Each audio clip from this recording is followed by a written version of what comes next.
तो फ्रेंड्स नमस्ते। तो आप लोग को मैं गाना सुनाने जा रही हूँ जो कि गणेश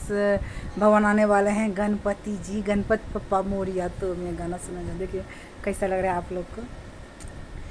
सब चिंता फिकरिया बिसारी लई दा, सब चिंता फिकरी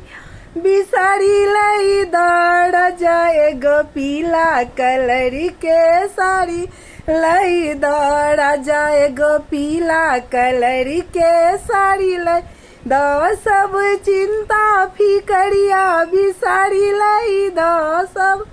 चिंता फिकरिया बिसारी लई दा, राजा एगो पीला कलर के साड़ी लई दा, राजा पीला कलर के साड़ी लई दा। गणपति पप्पा मोरिया, मंगल मूर्ति मोरिया।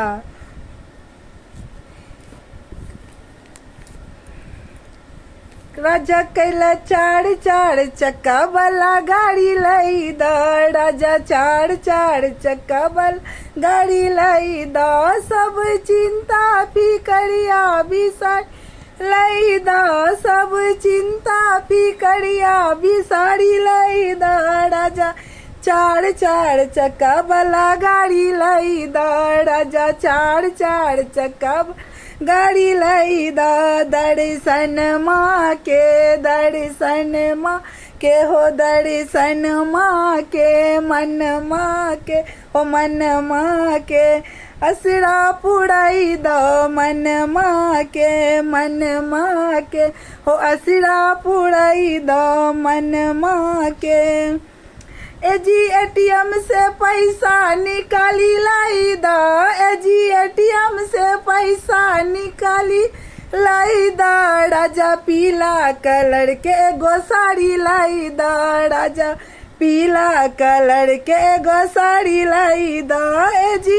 एटीएम से पैसा निकाली लाई दा, एजी एटीएम से पैसा निकाली लाई दा, एगो पीला कलर के साड़ी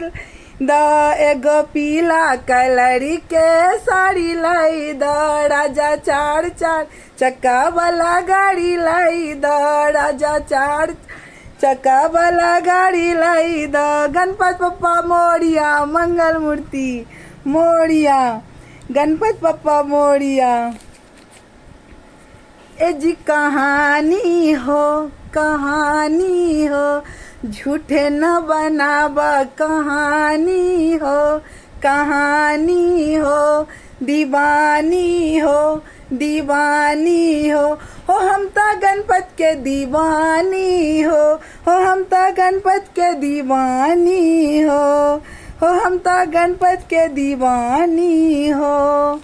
राजा मंदिर में चढ़ाई जाई जा, राजा मंदिर में चढ़ाई दाई दा, एगो गणपति के मूर्ति बैठाई दाई दा, एगो गणपति के मूर्ति